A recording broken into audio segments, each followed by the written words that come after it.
Everybody on the floor! subaxnimadii 24 Agoosto 1994 magaalada caasimadda oo ah Morocco ee Marrakesh gaar ahaan waddo lagu magacaabo Faransa oo caan ku ahayd hoteelada raaxada iyo ciriiriga dalxiisayaasha 4 nin oo hubeysan ayaa xoog ku galay mid ka mid ah hoteelada waxayna rasaas si aan kala socodlayn ugu fureen dalxiisayaashii ku sugnaa hoteelada waxaa dhaawacmay tiro ka mid ah shaqaalihii hoteelka halka 2 dalxiis oo u dhashay Spain la dilay warkaasi wuxuu gilgilay Morocco iyo guud ahaan dunida Carabta 3 maalmood oo kale kadib gaar ahaan 27 Agoosto waxaa la qabtay dadkii weerarka geystay waxaana la ogaaday in ay jireen shabakado kale oo hubeysan oo qorsheynayay in ay weeraraan magaalooyin ay ka mid yihiin Tanja, Fas iyo Casablanca 3 maalmood oo kale kadib 30 Agoosto dowladda Morocco waxay si rasmi ah ugu eedeysay sirdoonka Algeria inuu ka dambeeyay weeraradan waxayna ku soo rogtay fiiso muwaadiniinta Algeria ee soo galaya dhulkeeda jawaab ahaan Algeria waxa ay gabi ahaanba iyadana xirtay xuduudihii u dhaxeeyay labada dal waxayna joojisay duulimaadyadii diyaaradaha ee u kala gooshi jiray labada wadan xaaladaasna ilaa iyo maanta waa mid taagan in ka badan 31 sano muwaadin Algerian ah si toos ah uma geli karo gudaha Morocco sidoo kalena muwaadin Moroccan ah isna si toos ah uma geli karo gudaha Algeria laakiin xiritaanka xuduudaha iyo xumaashaha xiriirka labada dal kuma koobnin dhacdadan oo kaliya khilaafku dhab ahaantii waa mid aad u facweyn kana adag sida ay dad badan u maleynayaan wuxuu ka soo bilowday muranadii xuduudaha dagaalkii ciidda haddaba aynu dib ugu laabanno bilowga sheekada si aynu sheekadeena u bilowno una fahno si wanaagsan sida caadiga ah waa inaan dib ugu noqonaa taariikhda gaar ahaan bartamihii qarnigii 17 waqtigaasi Morocco waxay gashay xukunkii boqortooyada Calawiyiinta dowladooduna waxay ahayd mid aad u ballaaran kana weyneed dhulka Morocco aynu maanta naqaan waxay ka koobneyd qaybo ka mid ah Algeria Saxaraha galbeed iyo qaybo ka mid ah Mauritania sidoo kale waxay gaaraysay xuduudaha Senegal waxayna ahayd dawlad aad u weyn oo ballaaran dhanka kale Algeria waqtigaasi waxay ahayd gobol hoos yimaada boqortooyada Cusmaaniyiinta waxayna muddo dheer ku naaloonaysay xasilooni iyo degnaansho markii la gaaray bilowgii qarnigii 19aad Faransiisku wuxuu bilaabay isku dayigiisii uu ku doonayay in uu qabsado Algeria isagoo ka faa'iideysanaya tabardaradii ku timid boqortooyadii Cusmaaniyiinta hadda waxaan soo gaarnay sanadkii 1830 markaas Algeria waxaa si rasmi ah u qabsaday ciidankii Faransiiska arrintaasna waxay dhalisay halgan hubeysan oo ka dhan ah guumeysiga Faransiiska inta badan dadku waxay yaqaanaan Emir Abdulqaadir Aljazaa'ir oo ahaa astaanta ugu weyneed ee halgankii xorriyadda Algeria amirkaas iyo dagaalyahanadii kale ee reer Algeria waxa hub iyo dhaqaale taageero siinayay Morocco ugu dambeyntii kadib sanado badan oo Emir Abdulqaadir la dagaalamayay Faransiiska wuxuu go'aansaday inuu u baxsado dhanka Morocco wuxuu galay Morocco isagoo ku jiray ilaalintii Suldaan Moulay Abdulrahmaan Faransiiskuna wuxuu xilligaasi u arkayay Morocco dal cadow ku ah maadaama ay taageerisay halgankii reer Algeria isla markaana ay xoojinaysay halgamayaashooda sidaas darteed Faransiisku wuxuu qaaday olole ciidan oo aad u ballaaran kuwaas oo doonayay inuu ku weeraro dekedaha Morocco dabadeedna ciidamada Faransiisku oo markaasi aad u xoogana waxa u suurta gashay in ay qabsadaan dekedahaas muddo yar kadibna waxay gudaha u sii galeen Morocco markaas ayuu Emir Abdulqaadir dareemay inuu dhibaatada u geliyay Morocco sidaa darteed wuxuu isu dhiibay Faransiiska waxaa lagu xiray Faransiiska muddo 5 sano ah kadibna waxaa loo musaafiray Dimashq halkaas ayuu ku geeriyooday sanadkii 1883 haddaba waxaad oran kartaa maxaa iska qoseeya khilaafkan iyo sheekadan aad ku fog laakiin isdeji saaxiib waxaan kugu sheegayaa si aan kuu tuso in ilaa dhamaadkii qarnigii 19aad aanu jirin wax khilaaf ah oo u dhaxeeya Algeria iyo Morocco taas beddelkeedana labada shacab waxay ku dhawaayeen in ay noqdaan hal shacab oo leh hal dawlad sababtuna waxay tahay wixii ay wadaagaan asal Carbeed iyo Amaashiq ama Berber qabiilo badan oo ku kala noolaa Algeria iyo Morocco waxay ahaayeen qabiilo isku xiran oo xuduudu ay kala qaybisay mana jirin wax khilaaf ah oo la xusi karo oo u dhaxeeyay dadkaasi laakiin khilaafka ugu weyn wuxuu bilaabmay kadib markii Faransiisku uu la wareegay gobolka bilowgii qarnigii 20aad Algeria weli waxay ku jirtay guumeysigii tooska ahaa ee Faransiiska dhanka kale dalka waxaa lagu hayay takoor iyo dacaayad aad u xun waxaa si xoog leh loogu faafinayay luqadda Faransiiska halka luqadda Carabigana aad lagula dagaalamayay xaalad la mid ah ayay ku jirtay Morocco inkastoo ay wax yar ka duwaneed Morocco si rasmi ah uguma jirin guumeysi toos ah balse waxay ku hoos jirtay wax loo yaqaan maxmiyadii Faransiiska isla muddadaasna qaybo ka mid ah waqooyiga iyo koonfurta Morocco waxay ku jireen guumeysigii Isbaanishka haddaba si aad si fiican ugu fahanto Algeria waqtigaasi waxaa guumaysanayay Faransiiska Morocco-na waxay ku jirtay maxkamiyadii Faransiiska iyo guumaysigii Isbaanishka muddo kadib dhaqdhaqaaqyo iska caabin ah ayaa ka curtay labada dal dhaqdhaqaaqyadaani waxay si weyn u xoogeysteen kadib dhammaadkii dagaalkii labaad ee adduunka dagaalkaasina wuxuu noqday fursad ay helaan dhaqdhaqaaqyadaasi maadaama xilligaasi Faransiisku uu dagaalkaasi uu ka soo baxay asagoo aad u tabar daran oo aadna dagaalkaasi ugu jabay dhanka kale Isbaanishkuna wuxuu la ildarnaa burburkii ka dhashay dagaaladii sokeeye ee ka jiray gudihiisa sababahaas awgood halgamayaashii Algeria iyo Morocco waxay heleen fursad ay ku xoojiyaan halgankooda sanadkii 1955 boqor Maxamedkii shanaad wuxuu ka soo laabtay musaafiriintii Faransiiskuna si rasmi ah ayuu uga baxay Morocco dhanka kale Isbaanishkuna wuxuu ka baxay inta badan dhulalkii uu ka haystay Morocco hase yeeshee wuxuu weli sii haystay oo gacantiisa ku jirtay magaalooyinka ay ka mid yihiin Ceuta Melilla Ifni iyo Saxaraha galbeed isla waqtigii ay Morocco ka xoroobaysay guumaysiga xaaladda Algeria aad ayay u kacsaneed halkaasna waxaa ka socday dagaal xoogan oo iska caabin ah dagaalkaasina wuxuu ahaa dagaal dhuumaaleysi ah yacni weeraro lagu qaadahay ciidanka Faransiiska iyo sidoo kale dilal loo geysanahay ciidankooda halgankaasi wuxuu helay taageero weyn oo uga imaanaysay hogaamiyihii Masar Jamaal Abdel Nasser iyo sidoo kale boqor Maxamedkii shanaad ee Morocco hadda waxaa soo gaarnay Luulyo 1962 markaas uu Faransiisku ugu dambeyn ka baxay gudaha Algeria waxayna Algeria noqotay dal madax bannaan kadib sanado badan oo ay ku soo jirtay halgan adag kaas oo ay ku nafwaayeen boqolaal kun oo reer Algerian ah inkastoo muuqaalka guud uu u ekaa mid rajo leh shacabkuna ay ku faraxsanaayeen xornimada iyo bixitaanka Faransiisku uu ka baxay dalkooda haddana xaqiiqadu waxay ahayd in dawladoodu ay ku jirtay xaalad aad u liidata Algeria waxay maraysay marxalad adag heerka aqoon la'aanta waxaa la sheegaa inuu gaarayo xilligaasi 80% halka heerka saboolnimadana uu gaarayo isagana 90% bilowgii hore hogaanka Algeria waxaa qabtay nin la oran jiray Ahmed Ben Bella ninkaani wuxuu ka mid ahaa hogaamiyaashii ugu caansanaa jabhaddii Algeria ee lagu magacaabi jiray xoreynta qaranka wuxuuna ahaa astaan ka mid ah halgankii xorriyadda Ben Bella waxaa horyaalay caqabado waaweyn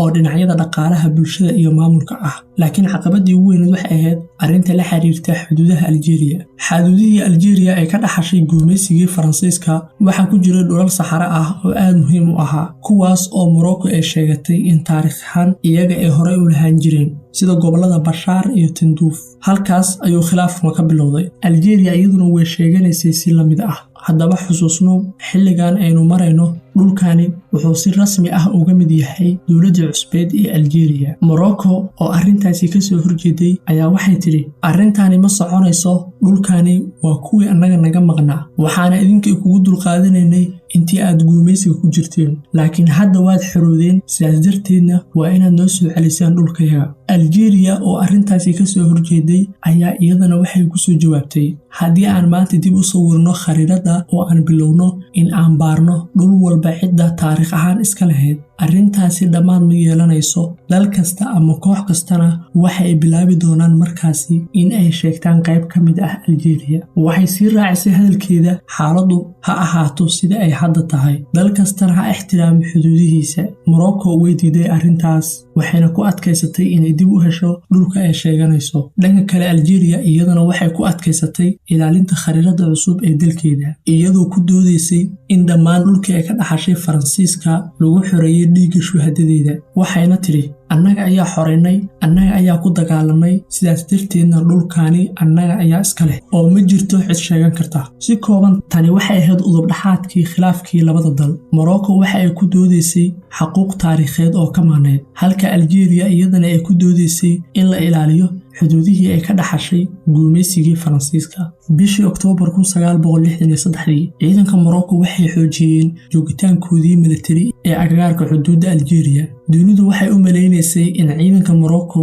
ay ku dhow yihiin in ay gudaha u galaan Algeria laakiin wixii dhacay waxay ahaayeen wax ka duwan arrintaasi cutubyo ka tirsan ciidanka Algeria ayaa waxay weerareen ciidankii Morocco ku sugnaa halkaasi waxayna dileen tiro askar ah dawladda Morocco waxay si degdeg ah wafdi rasmi ah ugu dirtay madaxweynihii Algeria si ay uga cabato dilka askarteeda waxay sidoo kale bilowday olole warbaahineed oo ay ku sheegaysay in madaxweynihii Masar Jamaal Abdel Nasser uu taageero siinayo Algeria isla markaana uu ku dhiirigelinayo inay la dagaasho Morocco si loo rido boqorkii da'da yaraa ee Morocco boqor Xasankii labaad sida aad ogtihiin xilligaasi afgambiyada militarigu waxay ahaayeen arrin aad ugu badneed siyaasadii Jamaal Cabdul Naasir. Wadahadalladii labada dal ayaa si degdeg ah u fashilmay, xaaladuna way sii cakirnaatay. Khilaafkiina wuxuu isu bedelay isku dhac ciidan oo toos ah. Bishii Oktoobar 1963 waxaa ka dhex qarxay labada dal dagaal loogu yeeray dagaalkii ciidda.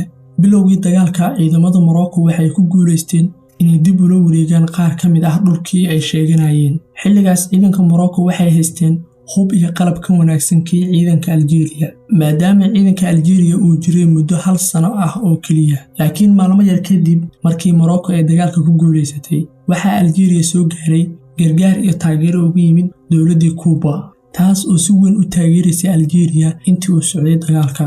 dalal Carabeed iyo kuwa Afrikaan ah ayaa isku dayay inay si degdeg ah u dhexgalaan si ay u xakameeyaan xaaladda, balse dadaaladoodu ma aysan noqon kuwo miro dhala. dal kastana wuxuu ku adkaystay mowqifkiisa, wuxuuna u dagaalamayay wax uu rumaysnaa. dagaalku wuxuu ku dhammaaday wax ka yar 1 bil, laakiin dagaalkaasi ma uusan soo afjirin khilaafkii labada dal. taas beddelkeedana wuxuu khilaafku u bedelay mid dhiig badan oo ku daatay. markii uu dagaalku dhammaaday, natiijadu waxay noqotay dhimashada 10 askari iyo dad rayid ah oo labada dhinac ka kala tirsanaa. qaar ka mid ah ilaha taariikhiga ahna waxay sheegaan inay tirada dhimashada gaaraysay 100 qof oo labada dhinac ah. si kastaba ha ahaatee, dagaalku wuu istaagay, xaaladuna xoogaa way degtay. laakiin sanadkii 1965 waxaa dhacay isbeddel weyn.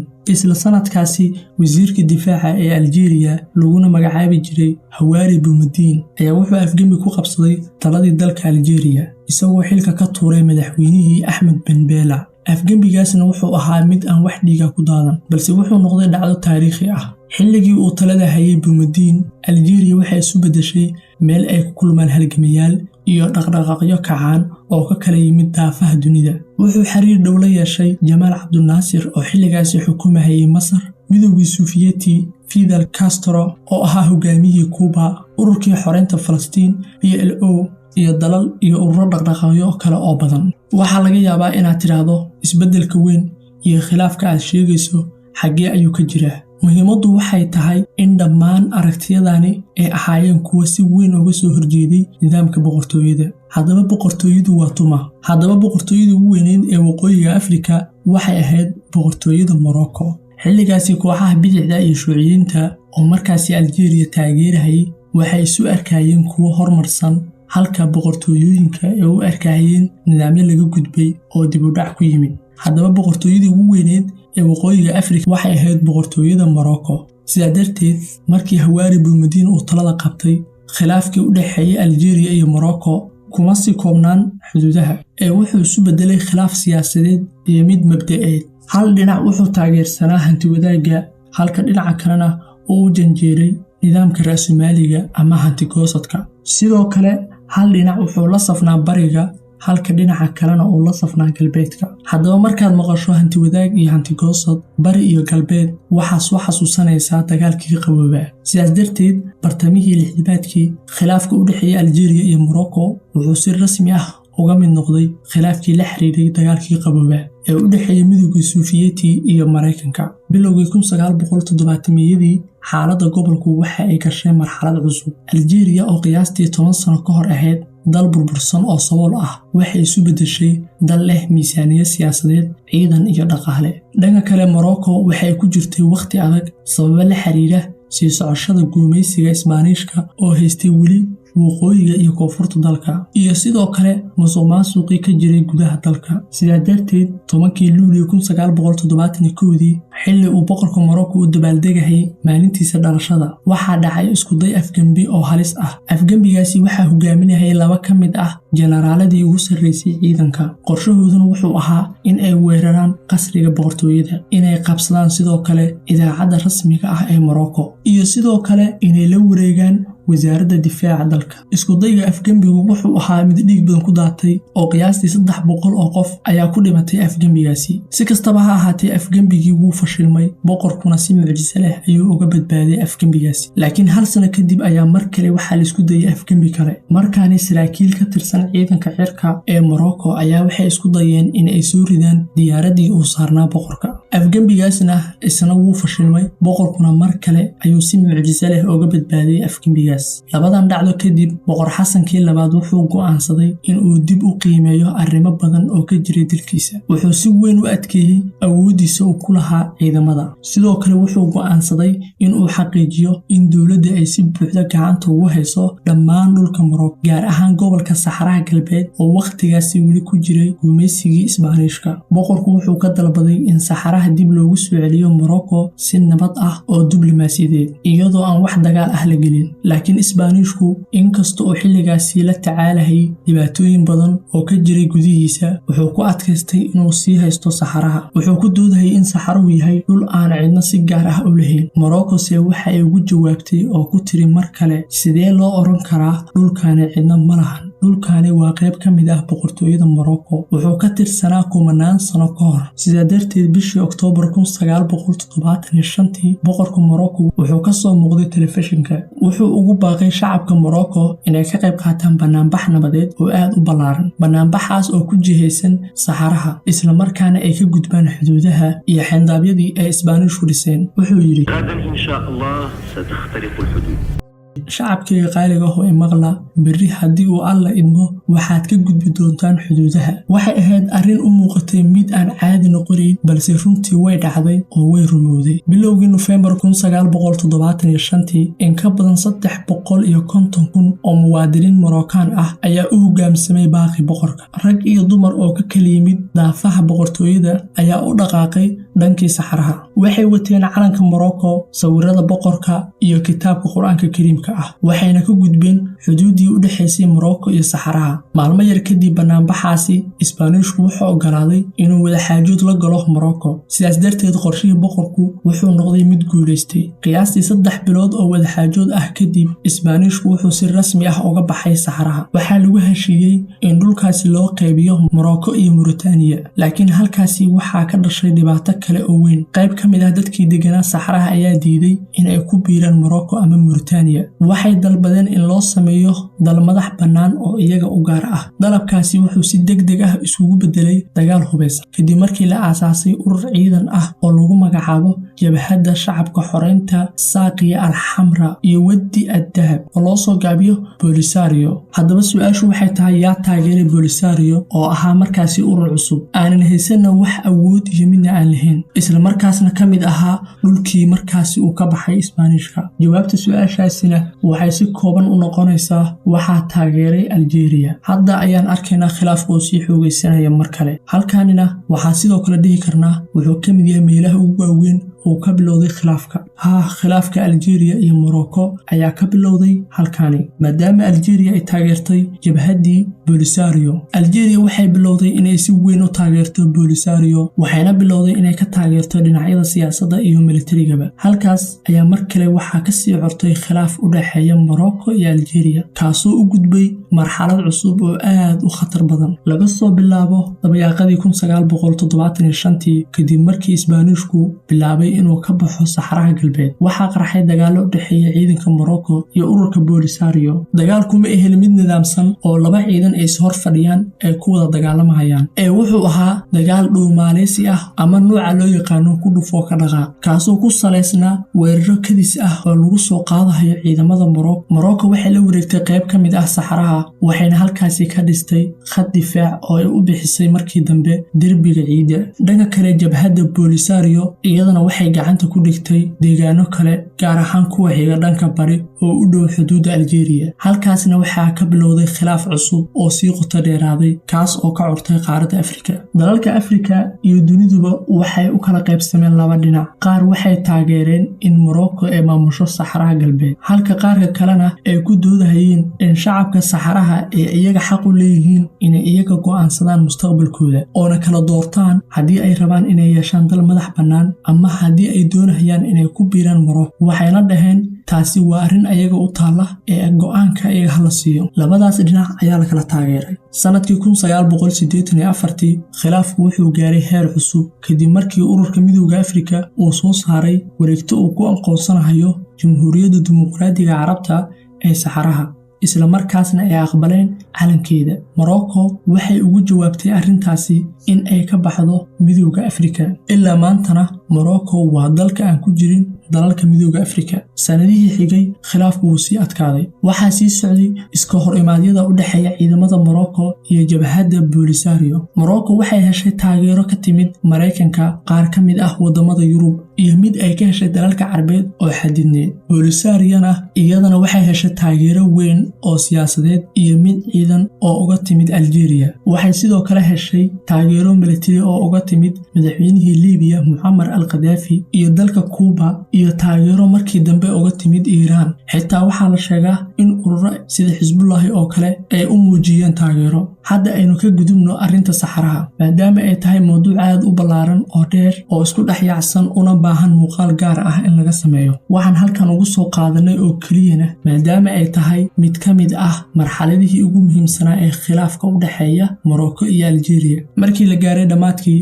1980-yadii, waxaa soo muuqday ifafaalo wanaagsan. Morocco iyo Algeria waxay dib u bilaabeen in ay hagaajiyaan xiriirkooda. Waxaa la aasaasay midowga wadamada Carabta ee Maghrib. Waxay u muuqatay arrintaasi in labada dal ay mar kale isu soo dhawaanayaan. Nasiib darrose, xaaladdu muddo yar kadibna waxay noqotay mid aad u sii xumaata. Algeria waxaa ka qarxay dagaal sokeeye oo u dhaxeeyay dowladda iyo kooxo Islaami ah. Dowladda Algeria waxay ku eedeysay Morocco inay taageero siinayso kooxaha Islaamiyiinta ee dagaalka kula jiray. Taasina waxay sababtay in xiriirka labada dal mar kale uu si weyn u xumaado. Laakiin bishii Agosto 1994 waxaa dhacay dhacdo xiriirka labada dal ka dhigtay mid aad u xumaada, ugu dambeyntiina u horseeday go'doon buuxa. Subaxnimadii 24 Agosto 1994 magaalada Marrakesh ee Morocco, gaar ahaan waddo lagu magacaabo Faransi oo caan ku ahayd hoteelada waaweyn iyo dalxiisayaasha, 4 nin oo hubeysan ayaa si xoog leh u soo galay mid ka mid ah hoteelada. Waxay rasaas si aan kala sooc lahayn ugu fureen dalxiisayaashii halkaasi ku sugnaa.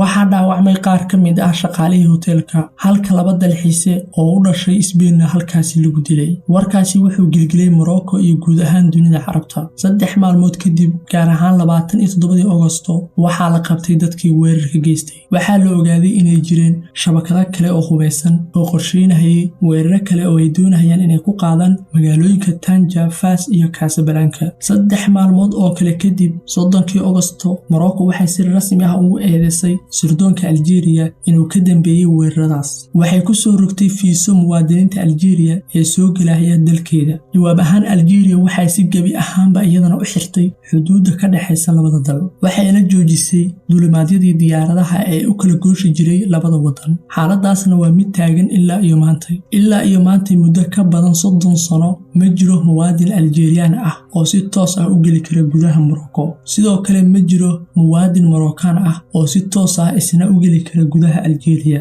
ha ahaato dhinaca xuduudaha bariga ama xitaa dhinaca duulimaadyada diyaaradaha. Bal qiyaas daawade, 2 dal oo deris ah oo wadaaga xuduud ka badan 1500 oo kiiloomitir, haddana muwaadin kama gudbi karo dhinac ilaa dhinac kale. Habka kaliya uu qof u safri karna Algeria una aadi karo Morocco waa inuu marka hore diyaarad ka raaco gudaha Algeria, diyaaradaasna uu ku tago dalka Spain, dabadeedna halkaasi uu uga sii duulo Morocco. Runtii waa arrin la yaab leh, haddana markasta waxaa ku yimaada dib u dhac cusub oo khilaafka iyo xiisada dib u soo celiya. Tusaale ahaan, sanadkii 2020 Morocco waxay la saxiixatay Israa'iil heshiis uu dhexdhexaadinayay Mareykanka. Heshiiskaasi waxaa lagu gaaray in Mareykanka uu si rasmi ah u aqoonsanayo madax bannaanida Morocco oo ah in ay iyada leedahay saxaraha galbeed. Beddelkeedana Morocco iyaduna waxay aqoonsatay Israa'iil. Sidoo kale waxaa la sheegaa in heshiiska la yiraahdo Ibrahim Accord oo ah mid Israa'iil iyo Mareykan ay wadaan in ay ku biirtay dalalka heshiiskaasi aqbalay Morocco. Algeria waxay u aragtay talaabadaasi